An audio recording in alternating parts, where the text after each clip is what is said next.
The dust hangs thick over the Manyeleti game reserve in the late dry season of 2018. The air so still you can hear your own heartbeat echo off the cracked earth. A young male lion walks alone on a dirt track, his mane still thin with youth, his ribs visible beneath the tawny hide. There is no coalition beside him, no brothers, no cousins, no battle-hardened partners at his flank. He is entirely alone in a landscape where solitude is a death sentence for a male lion. The tracks he leaves in the dust are a single set, unaccompanied, stretching from nowhere to nowhere across an empty territory that does not yet belong to him. This is the crime scene, and the body is not yet cold. You need to understand the odds before we examine the evidence. Every male lion born into the Serengeti ecosystem faces the same grim arithmetic from the moment he opens his eyes. The pride structure is a fortress built against outsiders, and every young male is destined to become one. Around the age of 2 or 3, the coalition of females that raised him will drive him out, forcing him into a wandering existence where starvation, disease, and territorial males pick off the weak and the unlucky. The ones who survive this crucible find another male or two and form a coalition, a brotherhood of shared risk and shared reward. Together, they challenge resident males, fight for a pride, and hope to hold it long enough to pass on their genes. The standard model says a solo male cannot hold territory for more than 18 months. The pressure is too intense, the competition too relentless. This young nomad on the Manyeleti dirt road had no coalition. He arrived alone, and by every known rule of lion social dynamics, he should have vanished within a season. The evidence we have from field studies, from tracking data, from the accumulated decades of observation in places like Ngorongoro and the Serengeti, all points to the same conclusion. Solitary males are transients. They drift through the edges of established territories, avoiding conflict, taking scraps, surviving on the margins until a coalition finds them or the land itself grinds them down. But here is where the case breaks open. 4 years later, he was still there. That is not a statistical anomaly. That is a fundamental challenge to everything the textbooks say about lion territorial behavior. The scientists who documented his tenure described him with a word that carries its own weight in the forensic vocabulary of wildlife investigation. They called him the Red Road Male, named for the dirt track where he was first seen, a line of rust-colored earth cutting through the bush like an artery. And when they checked his position again and again and again across 48 months, they found the same pattern. He held the ground. He did not leave. The question is not whether he survived. The question is how. You have to start with the wound. Every forensic investigation begins at the point of injury, the place where the body of conventional wisdom first began to bleed. For the Red Road Male, that wound was the absence of a coalition. Male lions do not succeed alone. This is not opinion. It is a finding replicated across every major study of lion social organization. The data from the Serengeti Lion Project alone spans decades, tracking hundreds of males through their lives, and the pattern is unmistakable. Coalition size predicts tenure length. Coalition size predicts takeover success. Coalition size predicts survival through the nomadic phase. The lone male is a statistical ghost, a figure who flickers at the edges of the data before disappearing into the gap where there are no more observations. The Red Road Male refused to become that gap. We have to look at the territory itself, the physical space he claimed and held. Manyeleti is not a pristine wilderness isolated from human pressure. It is a reserve bordered by other reserves, threaded with roads, visited by vehicles, crisscrossed by the scent trails of competing predators. A male lion holding ground here must contend with hyena clans that can number 40 or 50 individuals, with rival coalitions of 2 or 3 males who patrol the boundaries, with the constant attrition of hunger and injury and disease. The territory he guarded was not prime real estate. It was a stretch of marginal ground, the kind of place that larger coalitions might ignore in favor of richer hunting areas closer to water sources and migratory herds. That marginality may have been the first clue. Think about the strategy of a lone male who cannot win a direct confrontation. He must choose his ground carefully, selecting a territory that offers just enough prey to sustain him, but not enough to attract serious competition. He must patrol constantly, marking boundaries, advertising his presence, bluffing with his voice and his scent where he cannot bluff with his muscles. Every roar that carries across the savannah is a lie, a claim of strength he cannot back up. Every scrape of his claws on a termite mound is a signature forged in the hope that no one reads it closely enough to notice the tremor in the hand that wrote it. The evidence from the red road mail suggests he was a master of this deception. Researchers noted that he was seen frequently on roads and open tracks, places where his silhouette would be visible from a distance. This is not the behavior of a male trying to hide. This is the behavior of a male trying to be seen, trying to project an image of presence and confidence that his actual physical circumstances could not support. He was a ghost haunting the margins of his own territory, making sure that anyone who passed through knew the land was claimed, even if the claim rested on nothing more than audacity. But audacity alone does not fill a stomach. The Red Road male was a ghost in his own territory, projecting strength he didn't have, a strategy that reveals the high cost of loneliness for a male lion.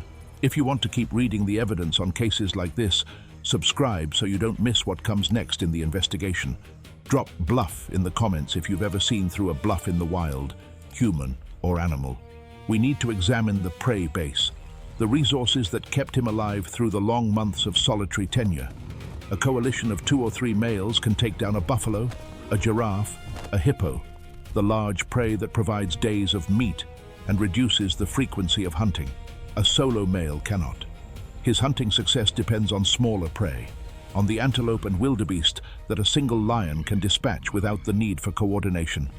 This limits his calorie intake and forces him to hunt more frequently, which in turn increases his exposure to injury and his risk of detection by competitors.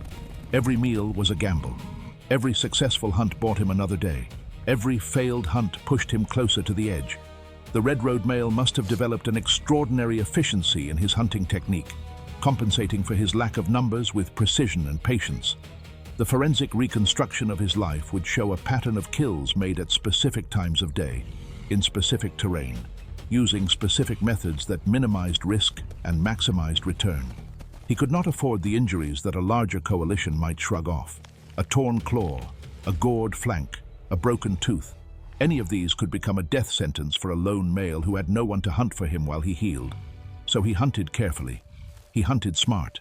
He lived on the knife edge between survival and collapse, and he balanced there for 4 years. Now we arrive at the emotional center of this investigation, the point where the cold forensic analysis must contend with something more difficult to measure. The territory he guarded was not just a hunting ground. It was not just a patch of dirt with a sufficient density of prey. Something kept him there, something that the data cannot fully capture, something that every field researcher who watched him felt but could not quantify. He waited. The evidence for this waiting comes from the temporal pattern of his movements. GPS collar data from other solitary males shows a predictable drift pattern. They move through a landscape like water, finding its level, seeking out areas of lower competition, higher prey density, better cover. They do not stay in one place, unless that place offers demonstrably superior resources. The Red Road male did stay. His range shifted slightly with the seasons, tracking the movements of prey, but the core of his territory remained constant. He was anchored to a specific patch of ground in a way that the standard models cannot explain. What anchored him? The answer may lie in something that happened before he arrived in Manyeleti, something we will never fully know because the evidence trail goes cold at the moment of his first appearance on that dirt track. Male lions do not spring fully formed from the earth. They have histories, lineages, bonds that are broken, and bonds that are never fully severed. A young male driven from his natal pride carries the memory of that first home, the scent of the territory where he learned to hunt, the faces of the littermates who were pushed out alongside him. If those littermates did not survive the nomadic phase, and most do not, he carries their absence as well. The Red Road male may have been waiting for someone who was never coming back. That is not sentimentality. That is pattern recognition, drawn from the accumulated evidence of lion social behavior across decades of observation. Male lions form bonds that can last a lifetime. When those bonds are broken by death or separation, the surviving male often changes his behavior in measurable ways. He becomes more cautious, more solitary, more prone to staying in one place rather than moving on. The territory becomes a memorial, a space defined not by its resources, but by the memory of the one who shared it. We can see this pattern in another case, documented in the Gir forest in India. The oldest lions in that reserve were two brothers known as Ram and Shyam. They ruled together for years, a coalition of two that had carved out a territory in the heart of the forest. Then Ram died in November 2016. Shyam died a few months later. The report that documented their deaths noted that the family left behind included 2 lionesses and 7 cubs, all struggling to hold the territory that the brothers had once defended. The researchers who watched them saw the same behavior pattern. The survivors stayed, even when staying meant fighting against impossible odds. They held the ground because the ground was a vessel for memory. Back to Manyeleti. Back to the lone male on the red dirt track. The standard models do not account for this. The frameworks that predict male tenure based on coalition size, prey density, and competition pressure assume a rational actor operating on a landscape of pure resource calculation. They do not model grief. They do not model loyalty to a place that has been consecrated by the presence of someone who is no longer there. The Red Road male violates these models not because he found a clever workaround to the physical challenges of solitary tenure, but because his motivation was not purely physical. You have to understand what it costs a male lion to maintain this fiction of occupancy. The energy expenditure alone is staggering. A male lion patrolling a territory boundary walks miles every night, scent marking at intervals, roaring to announce his presence, checking the signs left by intruders. All of this costs calories that must be replaced through hunting. All of this exposes him to the predators he is trying to exclude. A coalition of 3 males can split this work, reducing the individual burden and allowing each male to rest and feed while the others patrol. A solo male must do it all himself. He cannot sleep deeply. He cannot leave a boundary unchecked. He cannot afford a single moment of inattention, because inattention is how a territory is lost and how a solitary male dies. The stress of this existence accumulates in measurable ways. Field studies of solitary males show elevated cortisol levels compared to males in coalitions. They show higher parasite loads, poorer body condition, more healed injuries that suggest a history of close calls. The Red Road male carried these markers of stress, these physical signatures of a life lived at the edge of capacity, and yet he stayed. Why do you stay in a place that is slowly killing you? This is the question that the evidence forces us to confront. The territory he guarded was not rich. It was not safe. It offered him none of the advantages that would explain his continued presence under the standard models of lion territorial behavior. And yet, he remained, month after month, year after year, through the dry seasons and the wet seasons, through the times of plenty and the times of famine, through the long nights when the roars of rival males echoed across the boundary lines and reminded him of how thin his claim really was. He remained because leaving would mean accepting that there was nothing to wait for. And a lion who has nothing to wait for is a lion who has already stopped living. Now let us look at what eventually happened to him, because the conclusion of this case is not a tidy resolution. The Red Road male did not find a coalition. He did not acquire a pride. He did not transition into the phase of life that the textbooks say every successful male lion must reach. Instead, he continued his solitary vigil until the evidence of his presence in Manyeleti began to thin, the sightings growing more sporadic, the tracks harder to find. The researchers who had followed his career for 4 years began to wonder if he had finally moved on, or if the margin he had balanced on for so long had finally collapsed beneath him. That question, why do you stay in a place that is slowly killing you, is not just for lions. If you want to keep reconstructing the brutal truths these bodies leave behind, subscribe. There are more cases that will demand the same honest look. Then tell me in the comments, what would you wait for, even if it cost you everything? The answer might tell us more about the Red Road male than any track ever could. This is where the forensic record goes dark. There is no death confirmed. There is no body recovered. There is only the silence that follows a signal that stops transmitting, but we can reconstruct the likely end based on the patterns that precede it. A male lion who holds territory alone for 4 years is an anomaly, a statistical deviation that the models cannot accommodate. But the forces that eventually bring down a solitary male are not mysterious. They are the same forces that operate on every male lion, amplified by the absence of coalition support: starvation, injury, disease, Conflict with a larger coalition. Any one of these can end a solitary tenure. The impressive thing is not how the Red Road male died. The impressive thing is how long he lived while already dead by every standard measure of his species. He held territory for 4 years as a solo male. The textbook said 18 months was the ceiling. He more than doubled the theoretical maximum, and he did it on marginal ground, without coalition support, without a pride, without any of the resources that the models say are necessary for success. He did it with sheer stubbornness, with a refusal to abandon ground that held meaning he never explained to anyone who was watching. You have to feel the weight of that silence. The researchers who tracked him could not ask him why he stayed. They could only observe the evidence of his staying. The tracks on the red dirt road, the scent marks on the termite mounds, the occasional roar that carried across the reserve at dusk.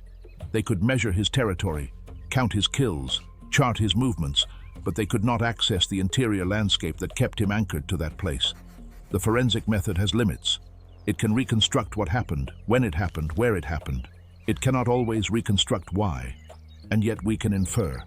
The evidence from male lion social behavior across multiple studies shows that bonds between coalition partners are real and powerful. Male lions groom each other, sleep together, hunt together, and defend each other against threats. When a coalition breaks, the surviving male often exhibits behaviors that look to any trained observer like depression. He loses interest in hunting. He abandons territory defense.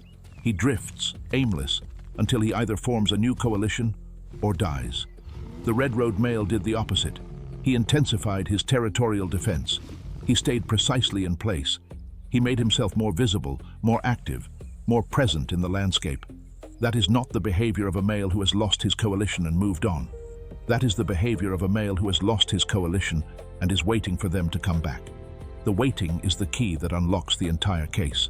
Everything else, the hunting strategy, the territorial defense, the physical survival against impossible odds, is downstream of that central fact. He was waiting for someone who never arrived, and because he would not stop waiting, he found ways to keep himself alive in a situation that should have killed him in 18 months. How long can a living creature maintain this kind of impossible equilibrium? The answer in this case is 4 years.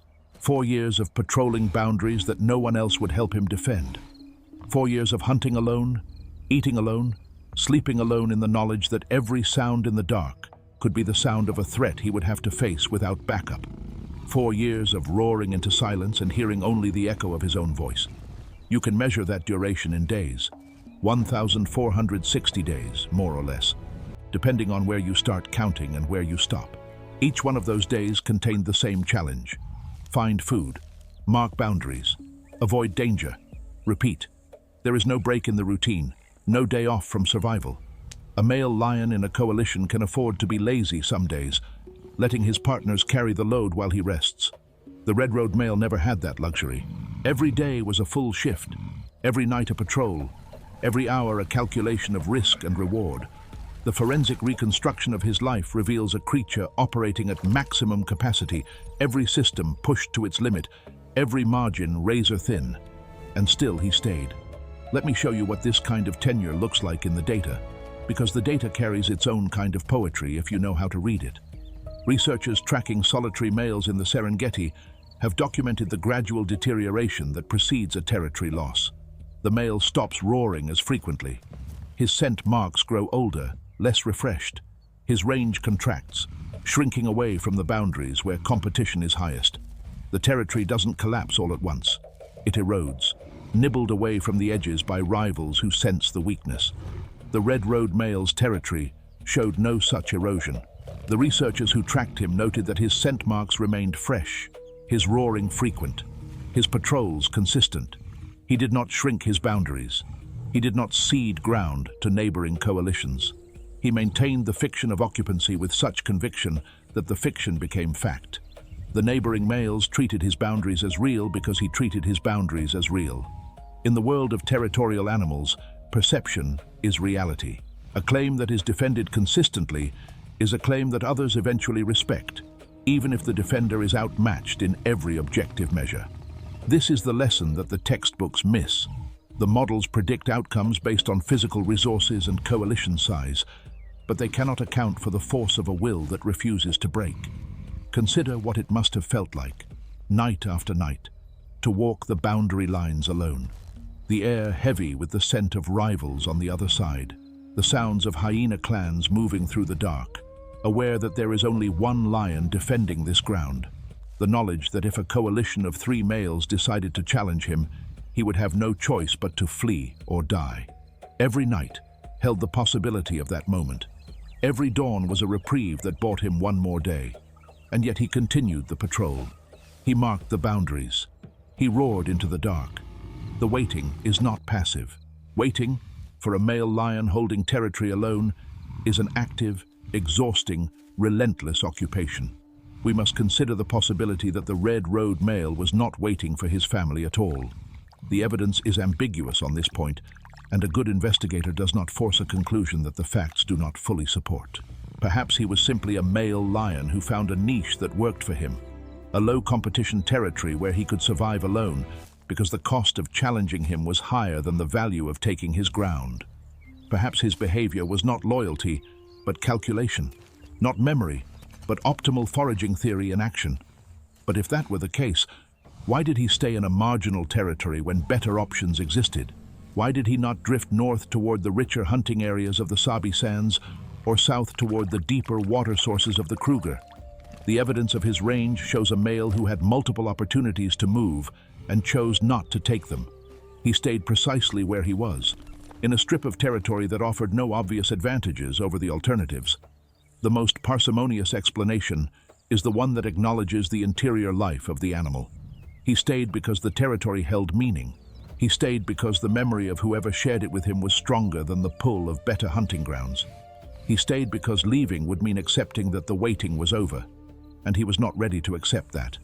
We can observe this same phenomenon in other species, other contexts, other corners of the natural world, where animals form bonds that outlast the physical presence of the bonded partner. But the lion case is particularly striking because of the intensity of the social bonds involved.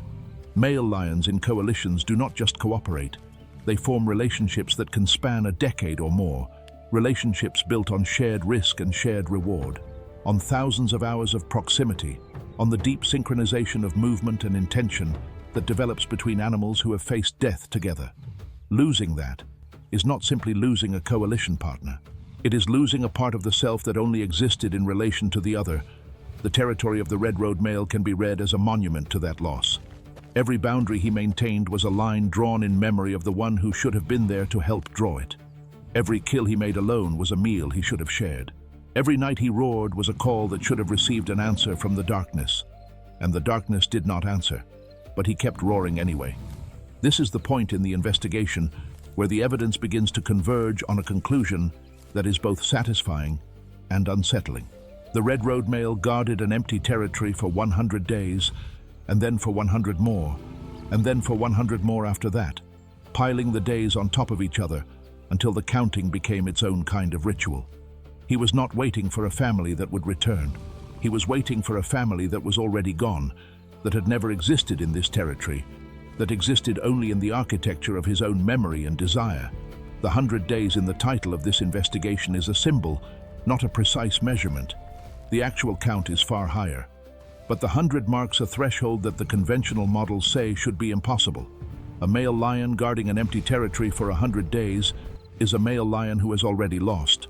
He is a male lion who is maintaining the fiction of a future that will never arrive. And yet he maintained it for more than 1,000.